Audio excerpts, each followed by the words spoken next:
सभी भाइयों को नमस्कार, सभी भाइयों को राधे राधे। आज की वीडियो जो बनने वाली है, आज मैं आपको प्रैक्टिस कराने वाला हूँ एक ऐसे सेंटेंस के टाइप, इस प्रकार के सेंटेंस जो हम डेली लाइफ में बनाते हैं, लेकिन समझाने वाला हूँ, प्रैक्टिस कराने वाला हूँ। कैसे क्या होता है वो मैं आप बोर्ड पर करूँगा, प्रैक्टिस कराऊंगा। देखिए हमने सेंटेंस बनाए थे अभी तक। देखो ये होता है हमारा एफर्मेटिव, चाहे वो किसी का भी हो। एक होता है एफर्मेटिव, एक होता है नेगेटिव, और एक होता है इंटेरोगेटिव। मैंने ये तीन बताए, 1 2 3, ये तीन हो गए। अब चाहे वो किसी भी टेंस में हो, किसी समय के हो, तो कैसे करेंगे? सबसे पहले एफर्मेटिव का मतलब है यहाँ पे सकारात्मक या साधारण वाक्य। क्या बोलेंगे इसको हम? सकारात्मक या साधारण वाक्य। नेगेटिव को बोलेंगे नकारात्मक, यानी कि जो नहीं वाले शब्द आ रहे हैं। और इंटरोगेटिव को बोलेंगे प्रश्न सूचक वाक्य। चलिए, तो हमने यहाँ देखा, अभी तक ये बात हमें पसंद, मतलब हमें पता थी कि चाहे हम कोई सी भी सेंटेंस में बनाए, जैसे मैंने यहाँ लिख दिया राम गाता है, तो एक बात हो रही है, सिंपल एफर्मेटिव, राम गाता है। चलो, मैंने यहाँ लिख दिया राम नहीं गाता है, ये बात भी हो गई। अब यहां लिख दिया मैंने क्या राम गाता है, ये बात भी हो गई। अब इन तीनों में हम क्या देखते हैं कि ये तो हमें सब पता है, हमको आते हैं। एफर्मेटिव में हमें पता है कि कोई बात सीधी सीधी बोल दी जाती है, यानी कि सकारात्मक होती है, या फिर हम उसको साधारण वाक्य भी कह सकते हैं। जैसे यहाँ पे राम सब्जेक्ट हो गया और वर्ब गाता है, ठीक है। नेगेटिव का हमें पता चल गया कि उसमें नहीं शब्द आ गया, इसलिए मैंने अलाइन कर दिया। बाकी राम गाता है तो नहीं है। इंटरोगेटिव में हमें पता चल गया राम गाता है, ये ऊपर वाला ये सेम, लेकिन यहाँ शब्द आ गया क्या, क्या शब्द आ गया, तो ये पता लग गया इंटरोगेटिव है। इंटरोगेटिव, अब ये क्या शब्द आ गया है, तो इसमें क्या है कि मैं यहाँ लिख देता हूँ राम, ये वाला मैं लिख देता हूँ, रेड से लिख देता हूँ, राम क्या गाता है। अब ये भी लिख दिया मैंने, तो इसमें भी क्या शब्द आया, इसमें भी क्या शब्द आया। क्या शब्द यहाँ वाले में पहले आया है और क्या शब्द यहाँ बीच में आया है सेंटेंस में, तो दोनों ही इंटरोगेटिव है। तो अगर क्या शब्द अगर आगे आ जाए, किसमें आ जाए, आगे आ जाए, किसी भी सेंटेंस में आगे आ जाए, तो ऐसे सेंटेंस को इंटरोगेटिव का सिंगल इंटरोगेटिव बोलेंगे। क्या बोलेंगे इसको? Single interrogative. हम इसको यहाँ लिख देते हैं, एस लगा देते हैं सिंगल के लिए, सिंगल शॉर्ट में लिख रहे हैं। ये तीसरा हो गया, अब ये चौथा हो जाएगा, इसको बोलेंगे डबल। ये नीचे वाला जो है डबल इंटरोगेटिव हो गया। अब ये क्यों हो गया, इसको जब हम यहाँ कराएंगे, बनाएंगे, तब मैं आपको बताने वाला हूँ कि ऐसा क्यों है। तो ये हमें पता चल गया कि किसी भी सेंटेंस को, टेंस को बनाते हैं, चार प्रकार होते हैं। मान चलो ये हमारे प्रेजेंट का ही है, प्रेजेंट टेंस चल रहा है।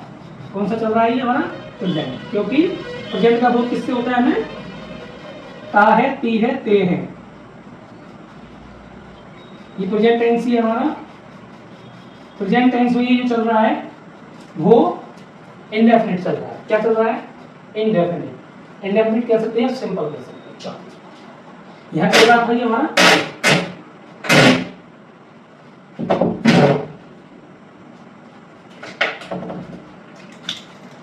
तो यहाँ पे क्या हुआ कि एफर्मेटिव, नेगेटिव, सिंगल इंटरोगेटिव और डबल इंटरोगेटिव। प्रेजेंट टेंस का है ता है, ती है, ते है, ये पहचान हो गई हमें। चलो बना लेते हैं। सबसे पहले आता है हमारा सब्जेक्ट, उसके बाद आती है हमारी वर्ब, और सिंगुलर है तो एस या एस भी यूज करते हैं। अगर वो सिंगुलर है तो एस या एस, प्लूरल है तो नहीं लगाते। और उसके बाद हमारा जो ऑब्जेक्ट है वो लगा देंगे। अब ये नेगेटिव है, राम नहीं गाता है, तो इसका फॉर्मूला क्या होगा?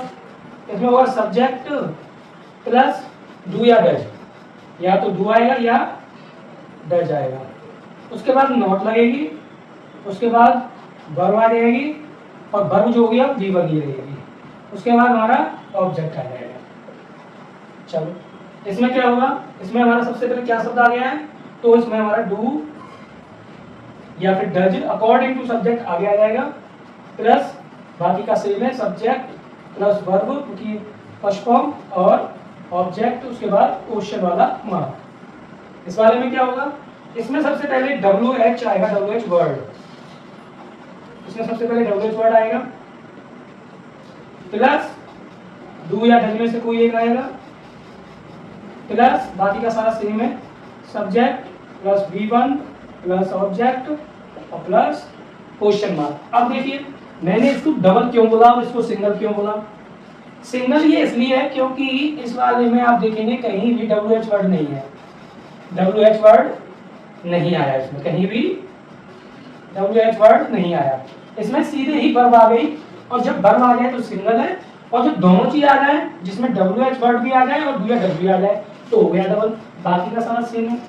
तो ये मैंने आपको प्रैक्टिस कराई। अब आपको समझ में आ गया एफर्मेटिव क्या होता है, नेगेटिव क्या होता है, इंटरोगेटिव क्या होता है, सिंगल इंटरोगेटिव क्या होता है और डबल इंटरोगेटिव क्या होता है। तो आगे बढ़ते हैं। आगे बढ़ने में अब हम क्या करेंगे, यहाँ पे सबसे पहले इनको सेंटेंस को सॉल्व करेंगे। एफर्मेटिव है तो पहले सब्जेक्ट राम, तो हमने यहाँ राम लिख दिया।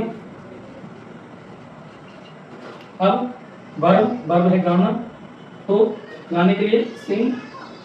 अब राम एक क्वेश्चन है तो वर्ब में ऐसे ही ऐसा लगा देंगे तो हो गया राम सिंग्स, पहला वाला बन गया।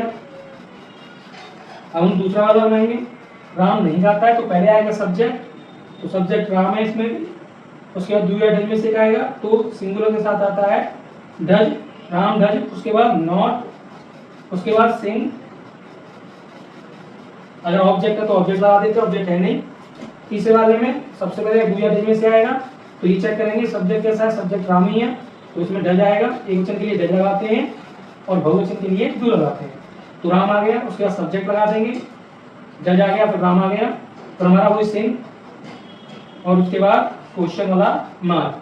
तीसरे वाले में, चौथे वाले में क्या है, राम क्या गाता है, तो क्या शब्द अब डबल इंटरोगेटिव बन गया। तो पहले क्या की मीनिंग होगी यहाँ पर, अब व्हाट क्या होगी, व्हाट। उसके बाद डू या डज में से, तो यहाँ डज आएगा क्योंकि सब्जेक्ट राम है, एक वचन है। तो अब उसके बाद राम सिंह, राम सिंह, ठीक है। और यहाँ पे क्वेश्चन मार्क। तो हमने चारों बना लिए तो हमने क्या सीखा, हमें ये पता चला कि चाहे वो प्रेजेंट के हों, चाहे वो पास्ट के हों, चाहे वो फ्यूचर के हों, ये चार कैटेगरी तो सारे उनमें होती हैं। ये चारों कैटेगरी हमें बनानी होती है और चार उसके अलावा और भी है, लेकिन अभी मैंने चार बताई हैं। अब आप क्या समझे इसमें, एक चीज और समझ लो कि अगर सब्जेक्ट सिंगुलर है, कैसा सब्जेक्ट है, सिंगुलर है, या फिर सब्जेक्ट प्लूरल है, या फिर हमारा सब्जेक्ट कैसा है, प्लूरल, तो हम क्या करेंगे, सिंगुलर के साथ नेगेटिव बनाएंगे तो डज नॉट या डोंट, और प्लूरल के साथ क्या करेंगे, डू नॉट,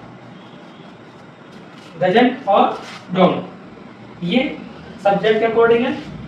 ऐसे इंटरोगेटिव होगा तो भी इंटरोगेटिव होगा, और सब्जेक्ट वाला सिंगुलर प्लूरल हमें चेक करना पड़ेगा। तो सब्जेक्ट कौन से होते हैं वो मैंने आपको पहले भी अपनी वीडियो में बता दिया है। तो सब्जेक्ट का पता करना है तो मेरी पुरानी वीडियो जो है वो आप देख सकते हैं, उसमें सब्जेक्ट मैंने बताया है, सिंगुलर सब्जेक्ट कौन से होते हैं, प्लूरल कौन से होते हैं। तो सबसे पहले हमें कॉमन बात क्या निकली भाई, कॉमन बात ये है कि सब्जेक्ट को चेक करो, सब्जेक्ट सिंगुलर है कि प्लूरल है। अगर वो सिंगुलर है तो डज नॉट, और प्लूरल है तो डू नॉट लगाएंगे। चलो ये प्रेजेंट के लिए था। पास्ट होता तब हम क्या करते, पास्ट में सिचुएशन अलग हो जाती, प्रेजेंट वाली सिचुएशन चल रही है तो मैंने आपको ये वाला बताया है।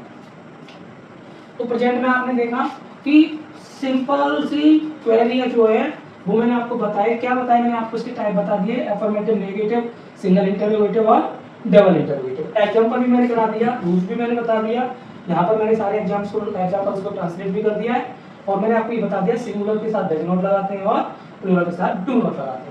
सिंपल सी बात है। आप स्क्रीनशॉट लीजिए, वीडियो कैसी लगी अपनी राय कमेंट में दीजिए। आगे आने वाले पास्ट में जो पास्ट वाला टेंस होगा उसमें मैं आपको प्रैक्टिस कराऊंगा, उसकी भी उसमें कैसे बनाते हैं, सिचुएशन अलग अलग होती हैं तो अलग अलग तरीके से बनते हैं। तो चैनल पर नए हैं तो चैनल को सब्सक्राइब कर लीजिए। धन्यवाद।